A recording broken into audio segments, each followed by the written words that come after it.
നമസ്കാരം പ്രിയമുള്ളവരെ, എല്ലാവർക്കും ഒരിക്കൽ കൂടി എൻ മീഡിയയിലേക്ക് ഹാർദമായ സ്വാഗതം.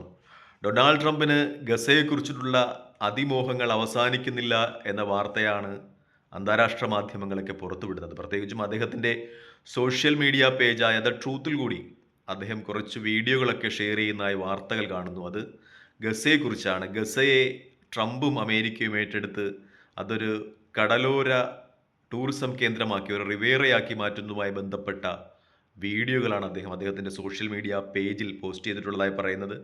അദ്ദേഹം ഈ റിവേറയ്ക്ക് അല്ലെങ്കിൽ അമേരിക്ക ഏറ്റെടുത്ത് ഗസയിൽ നിർമ്മിക്കുന്ന ഈ പട്ടണത്തിന് കൊടുത്തിരിക്കുന്ന പേര് തന്നെ അദ്ദേഹത്തിൻ്റെതാണ്. ദ ട്രംപ് ഗസ എന്നാണ് ആ വീഡിയോയിൽ അദ്ദേഹം ആ ഗസയിൽ അമേരിക്ക ഏറ്റെടുത്ത് റിവേറയാക്കാൻ പോകുന്ന നഗരത്തിന് കൊടുത്തിരിക്കുന്ന പേര് എന്നാണ് കാണുന്നത്. മാത്രമല്ല, ഈ നമ്മുടെ ഡൊണാൾഡ് ട്രംപും അദ്ദേഹത്തിൻ്റെ അടുത്ത സുഹൃത്തായ ഇലോൺ മസ്കും ഈ ഇസ്രായേലി പ്രധാനമന്ത്രി ബെഞ്ചമിൻ നെതന്യാഹുവും ഒക്കെ ബീച്ചിൽ ചെറിയ വള്ളിനിക്കറൊക്കെ ഇട്ടിരുന്ന് ജ്യൂസ് കുടിക്കുന്ന ചിത്രങ്ങളും, അതുപോലെ ഡൊണാൾഡ് ട്രംപും ഇലോൺ മസ്കും ഒക്കെ ഈ ഡാൻസ് ബാറിലൊക്കെ നർത്തകിമാരോടൊപ്പം ആടിപ്പാടുന്ന രംഗങ്ങളും ഒക്കെ ഇതിൽ അദ്ദേഹം ഗസയെക്കുറിച്ചുള്ള സ്വപ്നങ്ങളുടെ ഭാഗമായി താൻ ഏറ്റെടുത്തത് ഒരു റിവേറയാക്കി മാറ്റി ടൂറിസം കേന്ദ്രമാക്കി മാറ്റിയതിനു ശേഷമുള്ള ചിത്രങ്ങളുടെ ഭാഗമായി കൊടുത്തിട്ടുണ്ട്.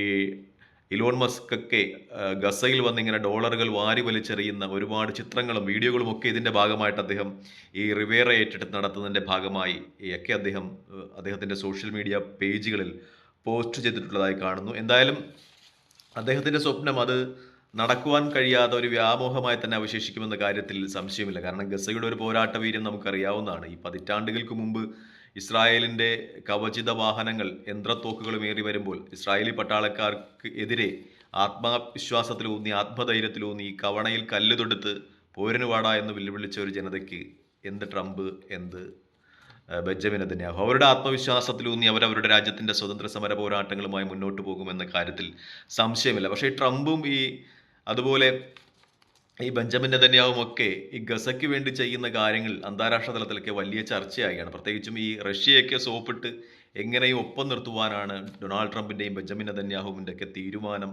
എന്ന് തോന്നും.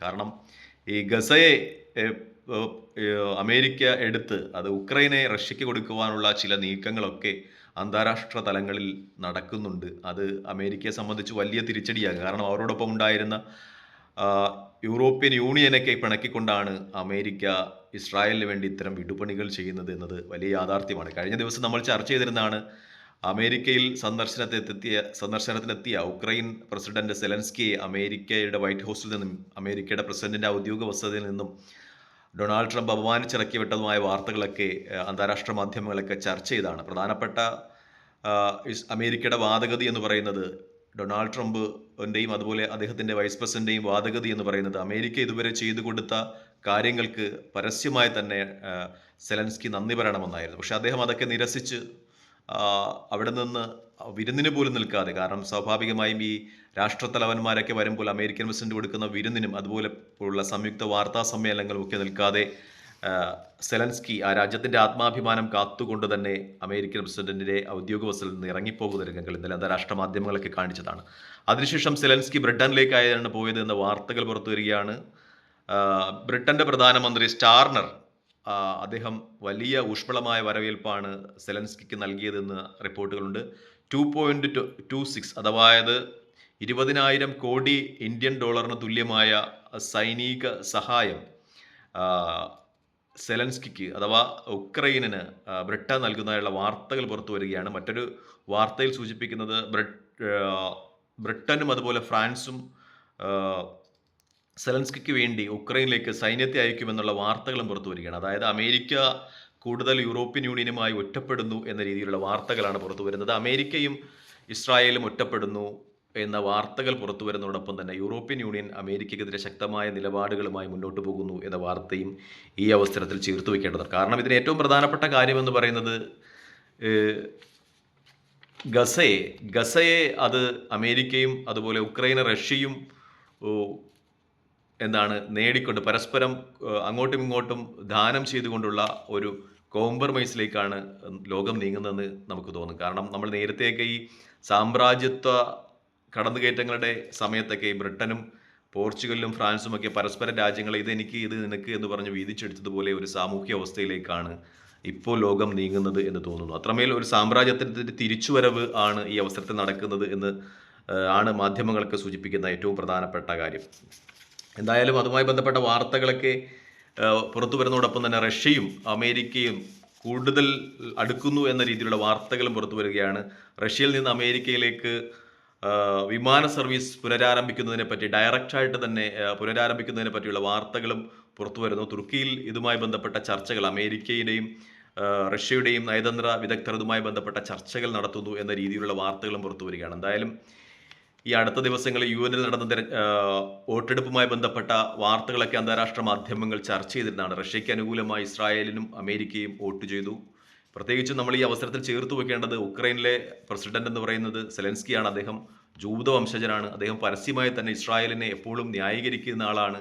ഈ ഗസ ഇസ്രായേൽ പ്രശ്നമുണ്ടായപ്പോൾ അദ്ദേഹം പരസ്യമായി തന്നെ അദ്ദേഹത്തിൻ്റെ വാക്കുകളിൽ കൂടെ ഇസ്രായേലിൻ്റെ ഒരു പ്രകീർത്തനം നിറച്ചു നിർത്തിയ ആളാണ്. അദ്ദേഹത്തെ ഇസ്രായേൽ ഇപ്പോൾ കൈവിട്ടിരിക്കുന്നു, റഷ്യയ്ക്കൊപ്പം ചേരുന്നു, റഷ്യയ്ക്ക് അനുകൂലമായി UN വോട്ടിട്ടിരിക്കുന്നു എന്നൊക്കെ വാർത്തകൾ പുറത്തു വരുമ്പോൾ ഇസ്രായേലിൻ്റെ ഒരു കുതന്ത്രം നമ്മൾ മനസ്സിലാക്കേണ്ടതാണ്. കാരണം ഈ റഷ്യ എന്ന് പറയുന്ന രാജ്യം ഇറാനുമായി വളരെ വലിയ ആത്മബന്ധം പുലർത്തുന്ന രാജ്യമാണ്. റഷ്യ, വടക്കൻ കൊറിയ, ചൈന, ഇറാൻ എന്നിവർ ഉൾപ്പെടുന്ന ഒരു സഖ്യം ലോകക്രമത്തിൽ വരുന്ന നാൾ വഴികളായിരുന്നു. ഇതിനൊക്കെ തടയിടുക, റഷ്യയെ സോപ്പിട്ട് നിർത്തുക എന്നൊരു ഉദ്ദേശം ഇസ്രായേലിൻ്റെ ഭാഗത്തുണ്ട് എന്നാണ് ഏറ്റവും വലിയ യാഥാർത്ഥ്യം. അത് അമേരിക്കയ്ക്ക് അറിയാവുന്നതാണ്. അഥവാ അമേരിക്കയുടെ നയതന്ത്ര ബന്ധങ്ങളൊക്കെ നിയന്ത്രിക്കുന്നത് ഇസ്രായേലാണ്. അഥവാ ഇസ്രായേലിലെ ജൂത സയനിസ്റ്റ്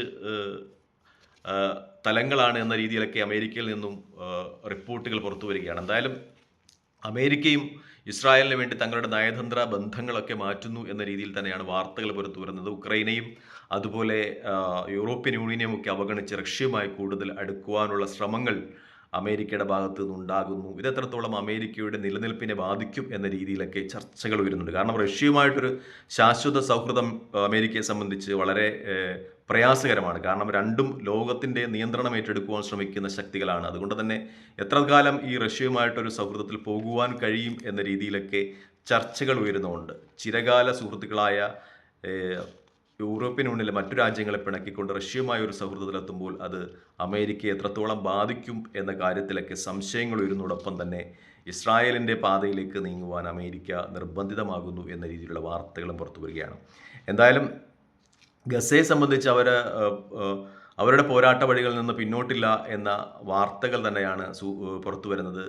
എന്തൊക്കെ സംഭവിച്ചാലും ആ രാജ്യത്തിൻ്റെ പരമപ്രധാനമായ സ്വാതന്ത്ര്യം നേടുന്നതുവരെ ആ രാജ്യത്തെ ജനത പോരാട്ട വഴികളിൽ നിന്ന് പിന്നോട്ടില്ല എന്ന രീതിയിൽ തന്നെയാണ് അന്താരാഷ്ട്ര മാധ്യമങ്ങളിലൊക്കെ നിറഞ്ഞു നിൽക്കുന്ന വാർത്തകൾ. എന്തായാലും ലോകക്രമം കൂടുതൽ സങ്കീർണമാകുന്നു എന്നു തന്നെയാണ് നമ്മൾ ഈ വാർത്തകളൊക്കെ വിശകലനം ചെയ്യുമ്പോൾ കിട്ടുന്ന ഏറ്റവും പ്രധാനപ്പെട്ട വിവരങ്ങൾ.